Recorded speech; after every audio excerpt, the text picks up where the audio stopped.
안녕하세요. 코딩맥스입니다. 이번 영상에서는 Nest.js의 표준 예외 처리 방법을 살펴보겠습니다. 만약 여러분의 앱이 데이터베이스 오류로 갑자기 멈춘다고 생각해 봅시다. 혹은 사용자가 권한 없는 데이터에 접근하려고 할 수도 있죠. 이런 상황에서 사용자에게 무엇을 보여줘야 할까요? 새하얀 화면 아니면 서버 비밀이 노출될 수 있는 복잡한 에러 메시지일까요? Nest.js는 이런 문제들을 아주 스마트하게 처리하는 방법을 기본적으로 제공합니다. 일반적인 익스프레스 같은 프레임워크에선 이런 예외를 잡기 위해 직접 에러 처리 미들웨어를 만들어야 했습니다. 하지만 Nest.js는 훨씬 스마트합니다. 앱 전체를 위한 안전망 역할을 하는 예외 계층이 내장되어 있기 때문입니다.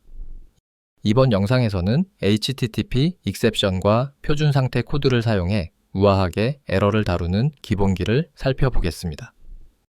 Nest.js의 예외 계층은 아주 중요한 역할을 합니다. 클라이언트에게 응답을 보내기 바로 직전에 위치하는 처리 계층인데요.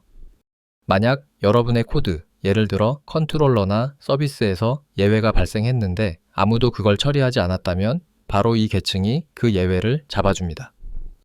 이 다이어그램을 보시면 이해가 쉬우실 것 같아요. 왼쪽 클라이언트에서 요청이 들어와서 오른쪽 컨트롤러 핸들러로 전달됩니다. 만약 여기서 예외가 스로우되면 아래에 있는 예외 필터로 흐름이 넘어갑니다. 이 필터가 예외의 종류를 분석하죠. 만약 우리가 정의한 표준 HTTP 예외라면 네스트가 깔끔한 제이슨 응답을 만들어줍니다. 만약 코드 충돌처럼 전혀 예상치 못한 에러라면 앱이 멈추지 않도록 자동으로 500 내부 서버 오류를 보내줍니다. 이 시스템의 핵심 원리는 바로 HTTP 익셉션 클래스에 있습니다. 기존 방식처럼 응답 객체의 상태, 코드를 수동으로 조작하는 대신 그냥 예외 객체를 스로우, 즉 던지기만 하면 됩니다. 네스트가 이 스로우 동작을 감지해서 알아서 적절한 HTTP 응답으로 바꿔주는 거죠. 자, 이제 코드를 보면서 직접 확인해 보겠습니다. 여기 간단한 캐치 컨트롤러와 find all 메소드가 준비되어 있습니다. 이 코드를 가지고 단계별로 예외를 던져보겠습니다.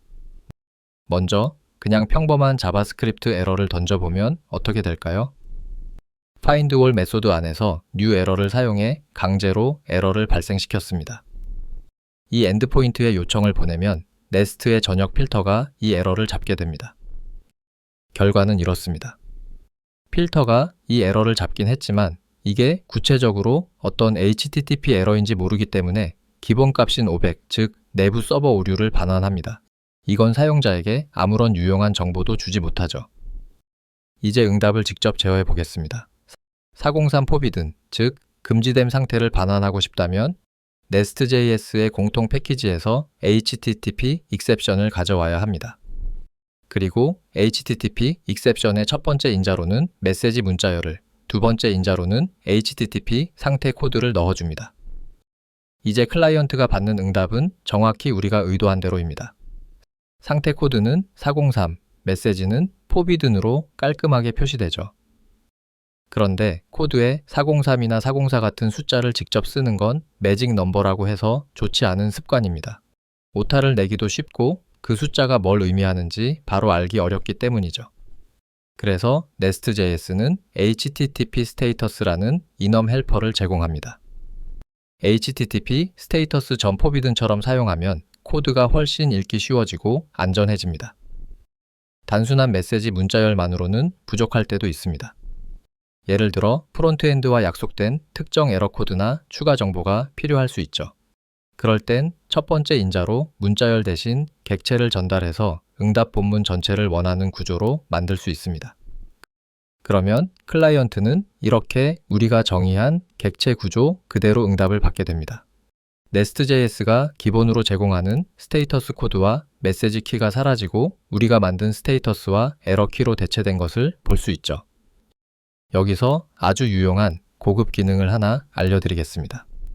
사용자에게는 접근 금지 같은 친절한 메시지를 보여주면서 동시에 개발자는 에러의 진짜 원인, 예를 들면 데이터베이스 연결 실패 같은 구체적인 내용을 알고 싶을 때가 있습니다. 이럴 때 코주 속성을 사용할 수 있습니다. 코드에서는 이렇게 try catch 구문을 사용합니다. try 블록 안에서 서비스 메소드를 호출하다가 에러가 나면 캐치 블록으로 잡히겠죠. 여기서 HTTP exception을 던질 때 세 번째 인자로 옵션 객체를 전달하고 그 안에 코주 속성으로 원래의 에러를 넣어줍니다. 이렇게 하면 클라이언트는 포비든 메시지만 보게 되고 서버 로그에는 코주에 담긴 원래 에러의 상세 내용이 기록됩니다. 덕분에 사용자에게 민감한 정보를 노출하지 않으면서도 디버깅은 훨씬 쉬워집니다. 초보 개발자들이 흔히 저지르는 실수가 하나 있습니다. 바로 모든 종류의 에러에 대해 HTTP exception을 수동으로 만드는 것이죠. 예를 들어 잘못된 요청 에러를 보낼 때마다 HTTP exception을 이렇게 생성하면서 길게 쓰는 겁니다. 이건 마치 바퀴를 다시 발명하는 것과 같습니다. 대신 더 좋은 방법이 있습니다. Nest.js는 자주 사용되는 HTTP 에러들을 위해 미리 만들어진 예외 클래스들을 제공합니다. 예를 들어 bad request exception, not found exception, unauthorized exception 등이 있죠. 이 클래스들은 모두 HTTP exception을 상속받아서 똑같이 동작하지만 코드가 훨씬 간결해지고 의미가 명확해집니다. bad request exception을 throw로 던지면 됩니다. 오늘 배운 내용을 정리해 보겠습니다. 첫째, Nest.js에는 처리되지 않은 모든 오류를 잡아주는 예외 계층이 있습니다. 둘째, HTTP exception을 throw해서 의도적으로 HTTP 예외를 발생시킬 수 있습니다. 셋째, 상태 코드는 숫자 대신 HTTP 스테이터스 인엄을 사용하는 것이 훨씬 안전하고 가독성이 좋습니다. 마지막으로 웬만하면 bad request exception 같은 내장 예외 클래스를 사용하는 것이 코드를 더 깔끔하게 만듭니다. 하지만 만약 활성화되지 않은 유저와 같이 우리 서비스에만 있는 특정 비즈니스 에러를 만들고 싶다면 어떻게 해야 할까요? 그리고 이 에러를 앱 여러 곳에서 재사용하고 싶을 수도 있겠죠. 다음 영상에서는 바로 이 커스텀 예외를 만드는 방법을 알아보겠습니다.